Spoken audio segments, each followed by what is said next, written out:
Hello students, कैसे आप लोग? बढ़िया। सो स्टूडेंट्स, इसके पहले वाले लेक्चर में हमने इलास्टिसिटी आपका चैप्टर शुरू किया था, चैप्टर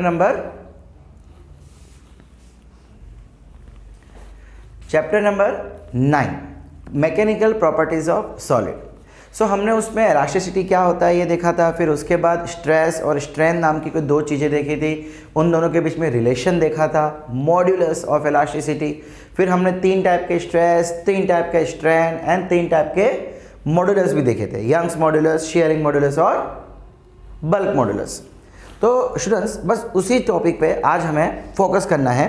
स्टूडेंट्स, मोस्टली जो यंग्स मॉड्यूलस है ना, वो आपके एग्जाम में ज़्यादातर पूछा जाता है। क्या फॉर्मूला देखी थी हमने? यंग्स मॉड्यूलस लैम्बडा से डिनोट किया जाता था, is equal to longitudinal stress upon longitudinal strain. याद आया कुछ? फिर स्ट्रेस की formula force by area, strain की formula delta L by L. So इसको सिंप्लीफाई करके हम ऐसे लिखते थे F L upon A delta L. ठीक है, ये हमने पढ़ा था यंग्स मॉड्यूलस, जहाँ पे डेल्टा एल का मतलब होता है चेंज इन लेंथ। देखो, चेंज इन लेंथ हो सकता है कि कंप्रेस भी हो रहा हो सकता है कि वो बढ़ भी रहा हो, एलोंगेशन। ठीक है, चलिए इसी चीज़ पे अब हम शुरू करते हैं आज के कुछ क्वेश्चंस। अब फर्स्ट क्वेश्चन हमको दे रखा है, फाइंड द एलोंगेशन। देखो, पहले क्वेश्चन में बोल दिया है फाइंड द एलोंगेशन। बेटा, एलोंगेशन का मतलब क्या होता है? चेंज इन लेंथ, यानी कि डेल्टा एल ढूंढना है हमें। Of a steel bar 1 metre long, तो एल कितना देके रखा है? 1 मीटर। 1.5 एरिया कितना देके रखा है? 1.5 सेंटीमीटर स्क्वायर, यानी कि मैं इसको मीटर स्क्वायर में इस तरीके से लिख सकता हूँ 10⁻⁻4 मीटर स्क्वायर। बट अगर मीटर होता तो 10⁻2 करता, स्क्वायर है तो 2 का square 4। Cross sectional area when subjected to a pull of, हमको फोर्स कितना देके रखा है? 1.5 इंटू 10⁻4 न्यूटन। और यंग्स मॉड्यूलस हमको देके रखा है 2 into 10⁻11 newton per metre square. बड़ा सारी वैल्यू दे दी है, अब तो बच्चों वाला खेल रहा है। क्या फॉर्मूला देखी थी? F Young's modulus is equal to F by A L by delta L. हमको डेल्टा एल चाहिए, इसको यहाँ ले जाओ, इसको नीचे ले आओ। Delta L is equal to F L by A gamma. Value put कर दो, delta L is equal to F, force कितना देके रखा है? कहाँ गया एरिया? 1.5 इंटू 10⁻4। एल कितना देके रखा है? 1 अपॉन ए, एरिया कितना देके रखा है? 1.5 इंटू 1.5 इंटू 10⁻⁻4। सही है, ओके। इंटू गामा कितना देके रखा है? 2 इंटू 10⁻11। बस इसको कैलकुलेट कर लो, आपका आंसर आ जाएगा। ये 1.5 गया, क्या बचा यहाँ पे? ऊपर 1 बचा, नीचे 2 बचा। 10⁻4 ये ऊपर जाएगा +4, 8 ये ऊपर जाएगा -11, यानी 10⁻3। देखो, 4 ये ऊपर जाएगा +4 + 4 8, ये ऊपर जाएगा -8 -11 -3। और 1.2 कितना होता है? 0.5 इंटू 10⁻3। इसकी यूनिट क्या हो जाएगी? बेटा देखो, हमने हर किसी को स्टैंडर्ड यूनिट में रखा है, सो लेंथ की भी स्टैंडर्ड यूनिट होगी। क्या होती है लेंथ की स्टैंडर्ड यूनिट? मीटर। यानी 10⁻³ का मतलब क्या होता है? mm। सो आंसर आ जाएगा 0.5 mm। So C is your right answer. ठीक है, अब अगला क्वेश्चन कुछ ऐसा ही लेकिन अलग तरीके से।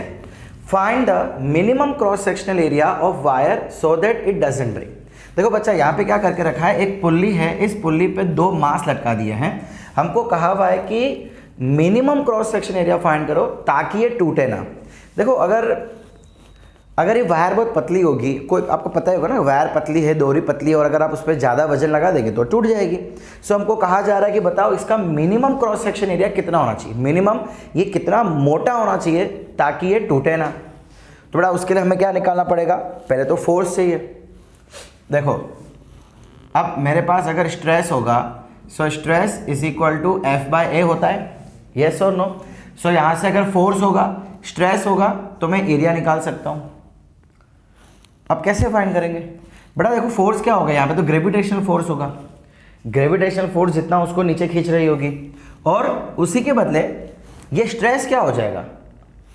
बड़ा स्ट्रेस मतलब क्या होता है, अंदर लगने वाली फोर्स। देखो एक्चुअली ये होती क्या है, ये तो रिस्टोरिंग फोर्स होती है, याद है, रिस्टोरिंग फोर्स। रिस्टोरिंग फोर्स का मतलब क्या है, जो ऑब्जेक्ट के अंदर लगे। यहाँ पे ऑब्जेक्ट के अंदर क्या लगेगा, मेरे ख्याल से टेंशन। सो रिस्टोरिंग फोर्स क्या होगी, nothing but the tension. Am I right. So हमें टेंशन पहले फाइंड करना है, फिर क्या करेंगे, अच्छा स्ट्रेस कहाँ से लेके आएंगे। चले काम करते, पहले टेंशन ढूंढते हैं, बाकी सारी बातें बाद में करते हैं। चलिए अब यहाँ पे टेंशन, ये इधर ये इधर ये इधर, दूरी सेम है, सो ये टेंशन भी सेम हो जाएगी। दोनों का एफबीडी बनाओ। पहले चैप्टर नंबर 5 के हिसाब से चीज़ें फाइंड करो। 2 kg का एफबीडी बनाते। चलिए 2 kg कहाँ जाएगा, ऊपर जाएगा। 4 kg कहाँ जाएगा, नीचे जाएगा, है क्या नहीं। सो 2 kg के ऊपर कौन कौन सा वेट लग रहा है, एक लग रहा है T और नीचे लग रहा है 2g, mg होता है ना, दैट इज 2g, और एक्सेलरेशन ऊपर की तरफ। सो यहाँ से फॉर्मूला क्या हो जाएगा, t minus 2g is equal to 2a, ma होता है ना, तो ma की जगह पे 2a। सिमिलरली 4 kg का एफडी ड्रॉ करो, तो 4 kg पे बेटा एक नीचे लगेगा ग्रेविटेशनल फोर्स, ऊपर लग रही है टेंशन और एक्सेलरेशन नीचे की तरफ। सो यहाँ से फॉर्मूला क्या हो जाएगी, 4g minus T is equal to 4a, ma के बदले 4a। इसको एलिमिनेट कर दो। सो ये t से t चला गया, 4 minus 2, 2g is equal to 4 plus 2 6a। So यहाँ से a कितना आ गया, 2/6g, यानी कि 1/3g। एक्सेशन कितना आ गया, 1/3g। अब बेटा इसको उठा के हम यहाँ रख देते हैं, t minus 2g is equal to 2a।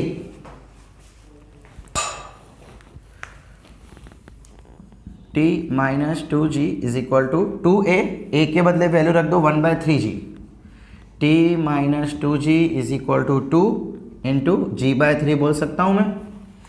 इसको वहाँ ले जाते हैं। हमें क्या करना है बेटा, रिस्टोरिंग फोर्स फाइंड करना है। रिस्टोरिंग फोर्स क्या है, टेंशन। सो एक्चुअली हम टेंशन ढूंढ रहे हैं यहाँ पे। तो t is equal to 2g/3 plus 2g, LCM 3 2 जा 6, 6 प्लस 2 8g/3। यह आ गया हमारा टेंशन, मतलब ये मिल गई हमको फोर्स। अब बेटा एरिया कैसे फाइंड करेंगे जब तक स्ट्रेस हमारे पास नहीं होगा। समझ रहे हो आप लोग मैं क्या बोल रहा हूं, ओके। ओके तो बच्चा लोग, हमको ना क्वेश्चन में एक्चुअली ब्रेकिंग स्ट्रेस दे के रखा है। हमको फोर्स मिल गया है, क्या दिख रहा है आपको, ओके अब दिख रहा है। देखिए एक्चुअली जो टेंशन है वही तो हमारा रिस्टोरिंग फोर्स हो जाएगा, है ना। इसको मिटाऊं मैं, लिख लिया आप लोगों ने। चलिए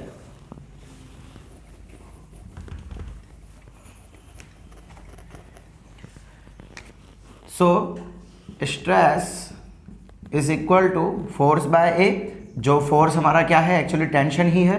स्ट्रेस कितना दे के रखा है, 2 into 10⁵ is equal to tension कितना है 8g/3 और एरिया। एरिया यहाँ ले आओ, इसको वहाँ ले जाओ। So area is equal to 8g के बदले बेटा अप्रोक्सीमेटली अभी 10 ले लेते हैं, अपॉन 3 इंटू 2 इंटू 10⁵। सो यहाँ से 2 4 जा 4/3 10⁻⁻4 है ना। ये 10 और ये ऊपर जाएगा 10⁻⁻4। यह आ जाएगा 1.33 इंटू 10⁻⁻4। क्या सही है, यस। अच्छा बच्चा देखो, यह आंसर किस में आएगा, मीटर स्क्वायर में आएगा, बिकॉज ये स्ट्रेस किस में है, न्यूटन पर मीटर स्क्वायर में। तो हमारा आंसर मीटर स्क्वायर में होगा। हमको ऑप्शन सेंटीमीटर में दिया है। सो 10⁻⁻4 क्या होता है, सेंटीमीटर स्क्वायर। सो आंसर आ जाएगा 1.33 centimetre square and D is our right answer. ठीक है, समझ आया, सॉरी डी नहीं, C is our right answer. Okay okay students, अब ये वाला क्वेश्चन बहुत ही इंपॉर्टेंट है, प्लीज इसको ध्यान से देखना। देखिए हमें क्या कहा जा रहा है, find the extension in wire of length L. ये एक वायर है, थोड़ा हमने इसको जानबूझ के जूम करके बनाया है। इसकी लेंथ एल है, area cross section area A है, मास एम है और यंग्स मॉडुलस वाई दे के रखा है। अब बेटा हमें पूछा क्या जा रहा है, फाइंड द एक्सटेंशन। एक्सटेंशन मतलब कितना लंबा होगा, आई थिंक डेल्टा एल पूछा गया। क्या पूछा है फिर से हमको इस क्वेश्चन में, delta L due to its own length. बेटा इसके खुद के वेट, sorry due to its own weight. अब देखो अगर कोई भी वायर है, अगर मान लो बहुत हैवी है तो उस पर ग्रेविटेशनल फोर्स लग रहा है, तो उस ग्रेविटेशनल फोर्स के कारण वो नीचे खिंचाएगी, यानी थोड़ा सा उसकी लेंथ हो सकता है बढ़े। सो वो लेंथ कितनी बढ़ेगी वो हमें फाइंड करना है। एक काम करो ना, इस पर पहले फोर्स लगा लो। कितना फोर्स लगेगा नीचे, इसका मास है m और g, ग्रेविटेशनल फोर्स नीचे की तरफ। सो हमारी फॉर्मूला क्या होती है, Young's modulus is equal to stress upon strain. याद है स्ट्रेस क्या होता है, F बाय ए, स्ट्रेन क्या होता है, डेल्टा एल बाय एल। सो यहाँ से क्या हो जाएगा, F L by A delta L. Delta L आपको चाहिए, सो एफ एल बाय ए, इसको यहाँ ले गए, इसको यहाँ ले गए। क्लियर? क्या क्वेश्चन मैच कर रहा है? नहीं। फोर्स कितना है, फोर्स कितना लग रहा है, M G. So M G, L length L है, ए वाई। यह आ गया हमारा आंसर सी। ठीक है, सो यह आंसर हमारा गलत है। बेटा एक बात सुनो, देखो आप अब इसमें होगा क्या, इसके अगर मैं अलग अलग कंपोनेंट सोच के चलूं तो बेटा ये कंपोनेंट देखो, ये कंपोनेंट पे जो फोर्स लगेगा वो इतने पूरे के कारण लगेगा, ये कंपोनेंट पे जो फोर्स लगेगा वो इतने पूरे के कारण लगेगा। क्यों? अरे एक सीधी सी बात है ना बेटा कि कोई भी चीज के अलग अलग कंपोनेंट का वेट अलग अलग होगा। अगर मान लो कि मैं यहाँ पे DM DM DM DM DM weight एक सेक्शन ले लेता हूँ, सो हर किसी पे फोर्स लगेगा। अब ये जो सेक्शन ले, देखो ये सेक्शन ले लो, मान लो कि ये थोड़ा सा एक्सटेंड हो रहा है, थोड़ा सा बढ़ रहा है, तो ये किसके कारण बढ़ेगा, कौन से फोर्स के कारण बढ़ेगा? क्या इस पे लगने वाले फोर्स के कारण? बेटा आप अगर कोई चीज लेते हो, आपने किसी चीज को पकड़ के रखा है तो आप पे फोर्स लगेगा नीचे की तरफ, कितना, जितना वो वजन होगा। सपोज अगर आप थैली कुछ पकड़ के जा रहे हो, मान लो सब्जी लेके जा रहे हो, आप आलू की सब्जी है, कोई भी है, थैला आपने पकड़ा हुआ है, सो थैले का आपको एक वजन लगेगा, कितना, ग्रेविटेशनल फोर्स लगेगा एक्चुअली, समझ रहे हो? उसमें से मैं अगर कुछ थैलियां कम कर दूं तो आपको फोर्स कम लगेगा। इसका मतलब क्या, आपको ऊपर लगे हुए चीज का फोर्स हाथ में फीलिंग होगा। सपोज करो कि आपने यहां पे कुछ रखा हुआ है और हाथ पे भी कुछ पकड़ा हुआ है, तो आपको फोर्स कौन सा फील होगा, हाथ पे कौन सा फोर्स होगा, हाथ वाला कि शोल्डर वाला? सीधी सी बात है बेटा, हाथ पे हाथ वाला होगा, बिकॉज ग्रेविटेशन फोर्स नीचे से लग रहा है, इतने में जो थैली आपने पकड़ोगी उसकी लग रही है ना, ऊपर जो भी होगा उसका थोड़ा फोर्स लगेगा। Getting what I am saying? Similarly अगर मैं इसके अलग अलग सेक्शन ले लूं तो हर किसी पे फोर्स अलग अलग लगेगा। क्यों?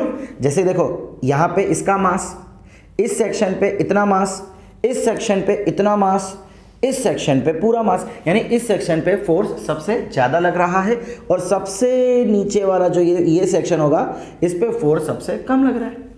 अगर मैं mg लेके चलूँ तो बेटा इसका मतलब पता है क्या हो जाएगा कि एक वेटलेस रॉप है और हमने कोई वजन रखा है m kg का, और ये क्वेश्चन में फ़र्क है। हम यहाँ पे क्या लेते हैं कि ये जो स्ट्रिंग है ये मासलेस है, इसीलिए हम इसका मास कैलकुलेट नहीं करते हैं, डायरेक्टली हम mg ले लेते हैं।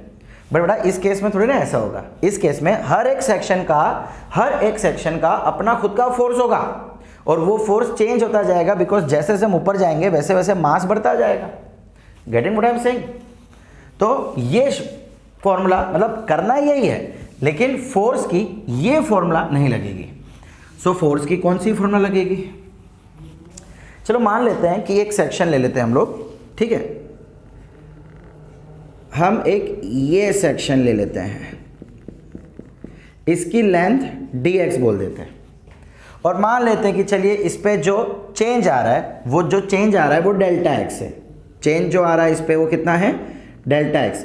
बड़ा एक्चुअली हम कहना क्या चाह रहे हैं कि ये जो डेल्टा l होता है, जो लेंथ का चेंज आता है वो किस में आता है, l में आता है। आपका कुछ ना कुछ लेंथ थी, उसमें थोड़ा सा चेंज आया, तो जो चेंजेस होता है वो टोटल लेंथ में होता है। हमने तो अभी ये सेक्शन ले लिया, तो इस सेक्शन में चेंज कितना आया, डेल्टा x। यानी कि ये देखो इसके हर एक सेक्शन, हर एक एलिमेंटल सेक्शन हल्का सा बाहर की तरफ एक्सटेंड होंगे, तो हमको ओवरऑल एक्सटेंशन मिलेगी। सो हम बोल देते कि चलिए ये पार्ट का एक्सटेंशन डेल्टा x है। अब यहाँ पे फोर्स चेंज हो रहा है। फोर्स की फॉर्मूला क्या होगी, हमारे पास स्ट्रेस है, तो क्या मैं ऐसा बोल सकता हूं, stress is equal to force by area. नहीं, एक मिनट, स्ट्रेस तो हमारा सही रहेगा, सॉरी। अगर स्ट्रेन की बात करूं, स्ट्रेन कितना होता है, डेल्टा एल बाय एल। ये कब, टोटल लेंथ में, टोटल लेंथ में डेल्टा एल। फिलहाल हमारे पास क्या है, डेल्टा एक्स बाय एक्स। इस एक्स एक्स को मेहरबानी करके कट मत कर देना बच्चा, समझ आया यहां तक?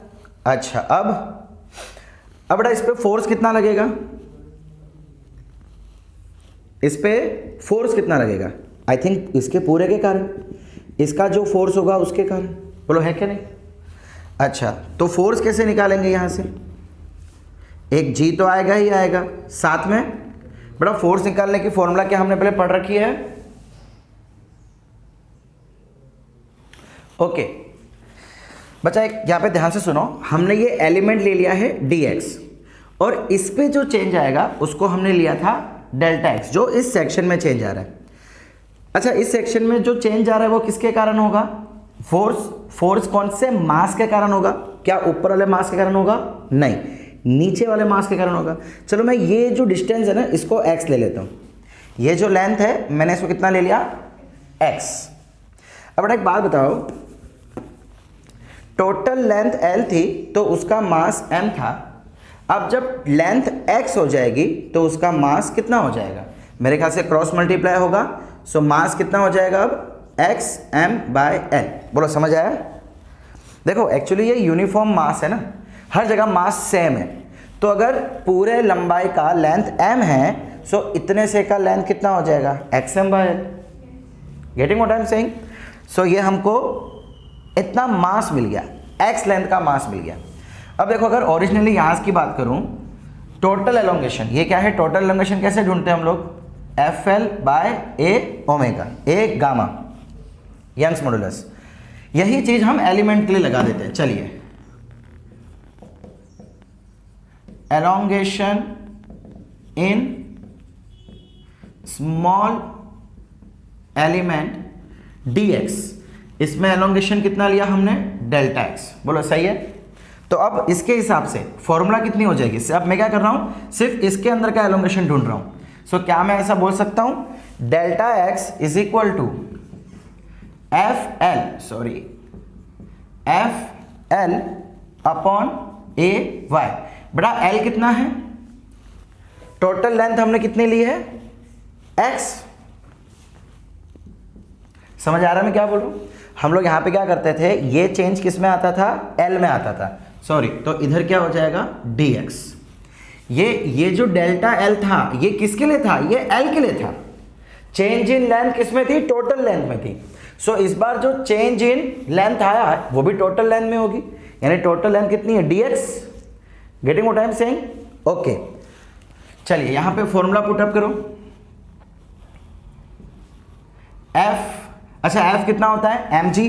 बेटा तो इतने का m कितना है, xm by l, xm by l। ये फोर्स के बदले हमने ये रखा dx अपॉन ay। बोलो समझ आया, क्लियर? अच्छा, ये क्या था, change in length of small element. हमें तो टोटल चेंज चाहिए, हम क्या करेंगे, इसको इंटीग्रेट कर देंगे। कहां से कहां इंटीग्रेट करना है, शुरू यहां से करो। सो यहां की लेंथ कितनी होगी, 0, और ऊपर जाते जाते जाते टोटल लेंथ कितनी हो जाएगी, l। सो इंटीग्रेशन हो जाएगा 0 टू l। अब डेल्टा x स्मॉल चेंज था, change in length of A small element, total change कितना आएगा, अब मैं डेल्टा l लिख लेता हूं, मतलब इसी को मैंने क्या किया, अब डेल्टा l लिख लिया। क्यों, total change, total change, total change.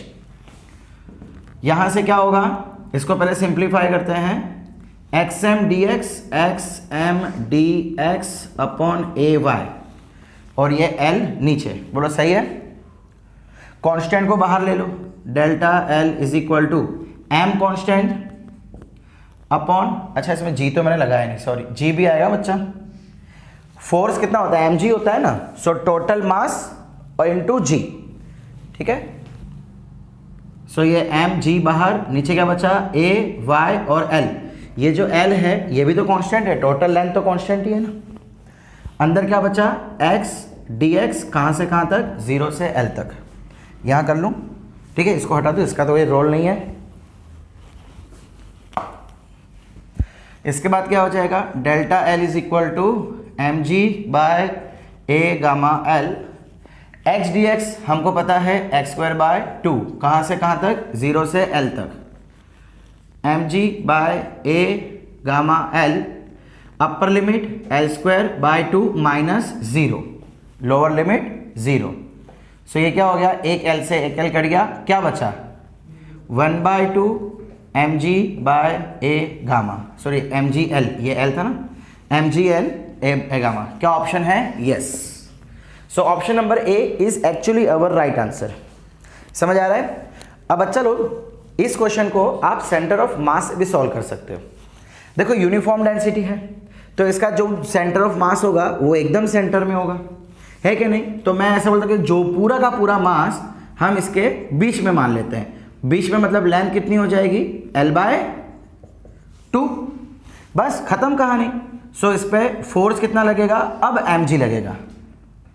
तो अब हम ढूंढ लो वापस, delta L is equal to F L by A gamma, है ना, ये फॉर्मूला लगाते ना हम यहाँ से।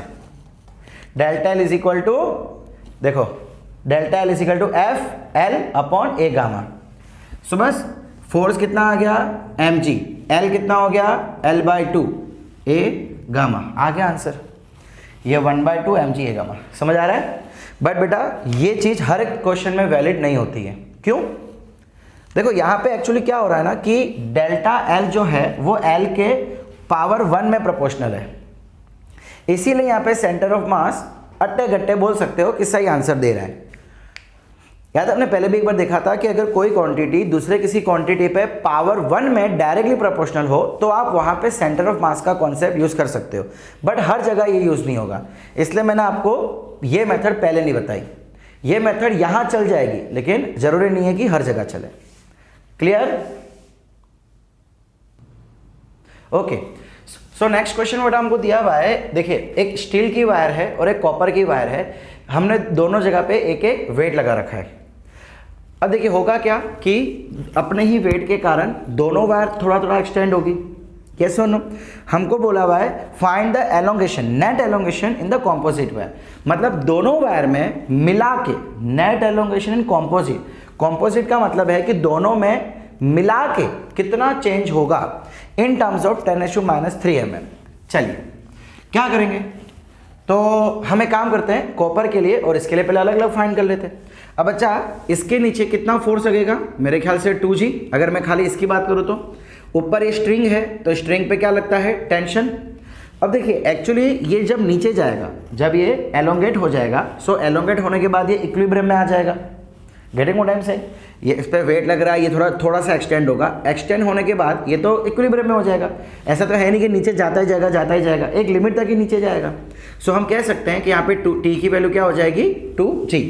तो अगर मैं 2 kg का FBD बनाऊँ, सो नीचे 2G, ऊपर टेंशन जिसकी वैल्यू 2G के इक्वल है, ठीक है। अच्छा इस पर कितना फोर्स हो जाएगा, अब 6G पे बेटा एक टेंशन नीचे की तरफ आएगा और वो भी कितना होगा, इसके इक्वल। तो इस पे लगने वाली नीचे दो फोर्स, एक 6G और एक टेंशन, और ऊपर कितनी फोर्स लगेगी बेटा, ऊपर एक लगेगी, चलो बोलता हूँ मैं T1। ऊपर कितना लग रहा है, T1। सो इस पे नेट फोर्स कितना लगेगा, मेरे ख्याल से T is equal to 2G, और यहाँ पे नेट फोर्स कितना लगेगा, T1 is equal to 6G plus T। समझ आ रहा है। देखो दोनों ही इक्विलिब्रियम में है, एक्चुअली दोनों ही क्या है, इक्विलिब्रियम में। सो इसका नेट फोर्स T यानी कि रीस्टोरिंग फोर्स, और इसका कितना हो जाएगा 6G प्लस T की वैल्यू क्या है 2G। So T1 is equal to 8G। बोलो समझ आया। यानी इसके ऊपर फोर्स लग रहा है 2G, इसके ऊपर फोर्स लग रहा है 8G। खत्म कहानी, फिनिश। हमको एरिया दोनों का दे रखा है, ठीक है। अब नेट एलोंगेशन, तो पहले हम इसका एलोंगेशन देख लेते हैं। डेल्टा L, देखिए हमको फोर्स और देखो हमको यंग्स मॉडुलस दे के रखा है दोनों का, क्या देके रखा है? Young's modulus. So for steel Young's modulus is equal to कितना होता है? F L upon A delta L. मुझे क्या फाइंड करना है? डेल्टा एल ढूंढना है। So delta L is equal to F L by A into Young's modulus. F, इस पे स्टील पे फोर्स कितना है? ये स्टील कितना फोर्स है? 2G। एल कितना है? देखो स्टील का एल कितना है? 2 अपॉन एरिया बोला हुआ है 2 सेंटीमीटर, तो इसको हम 2 इंटू 10⁻⁴ मीटर स्क्वायर लिख लेते हैं। क्लियर? और यंग मॉड्यूलस हमको देके रखा है 2 इंटू 10⁻11। सब कैलकुलेट कर लो। 2 2 2 2 गया, क्या बचा? G के बदले ऊपर 10, नीचे 11 - 4 10⁻7, तो आंसर आ गया 10⁻6 मीटर। डेल्टा एल कितना आ गया? 10⁻6 मीटर। समझ आया? अब देखो हमको इन टर्म्स ऑफ 10⁻³ mm बोला है, तो क्या मैं इसको ऐसा बोल सकता हूँ 10⁻³ mm। देखो 10⁻6 को मैं ऐसे लिखूंगा 10⁻3 10⁻3। अब ये क्या बन गया? ये तो mm बना देगा, ये अभी मीटर में है और इसकी वजह से ये mm बन जाएगा। सो बचेगा क्या? 10⁻³ mm। पूरा समझ आया? ठीक है। अब हम यही चीज कॉपर के लिए फाइंड कर लेते हैं। फॉर कॉपर कितना हो जाएगा? y is equal to F L A delta L. ये कॉपर के लिए delta L is equal to F L by A. F कितना हो जाएगा बेटा? यहाँ पे एफ कितना है? 8G। एल कितना है? देखो इसका एल कितना देके रखा है? 1 मीटर अपॉन एरिया 2 इंटू 10⁻⁴ और यंग्स मॉड्यूलस 10⁻11। क्लियर? सो यहाँ से क्या हो जाएगा? 2 4 जा 4 into 10 upon 11 - 4 10⁻7 4 into 10⁻6 metre. So यहाँ से क्या आंसर बन गया? Delta L is equal to 4 into 10⁻3 mm। हमको नेट एलोंगेशन चाहिए, total elongation. So total elongation यहां कर लूं, टोटल डेल्टा एल यानी टोटल एलोंगेशन कितना हो जाएगा बेटा? स्टील और कॉपर का ऐड। स्टील का कितना है? 10⁻6। इसका कितना है? सॉरी 10⁻3। और इसका कितना है? 4 इंटू 10⁻3। सो ये क्या हो जाएगा? 4 और इसका 1। बेटा देखो जैसे आप लोग रूट वाले टर्म, एक्स वाले टर्म ऐड करते हो ना, सिमिलरली वैसे भी 10⁻⁴ वाले टर्म ऐड होंगे। 10⁻3 10⁻3, तो ये लाइक टर्म हो गया। लाइक टर्म ऐड हो सकता है। अब इसके आगे 4 है और इसके आगे कुछ भी नहीं, मतलब 1। सो 4 + 1 5 इंटू 10⁻3 mm। आपको बोला है 10⁻3 इन टर्म्स ऑफ जो भी वैल्यू हो उसके मल्टीप्लाई में ये आना चाहिए। तो कौन सी वैल्यू आई? 5। समझ आ रहा है? सो हमारा आंसर आ गया 5। तो स्टूडेंट्स बेटा आज के लिए लेक्चर यहीं पे रखते हैं। बहुत ही अच्छे क्वेश्चन हमने सॉल्व किए हैं। अगली बार हम 1-2 क्वेश्चन और कोशिश करेंगे सॉल्व करने की, जो कि आपके JEE एडवांस में पूछे गए हैं। ठीक है? सो तब तक के लिए पढ़ते रहिए, एंजॉय करते रहिए। Thank you.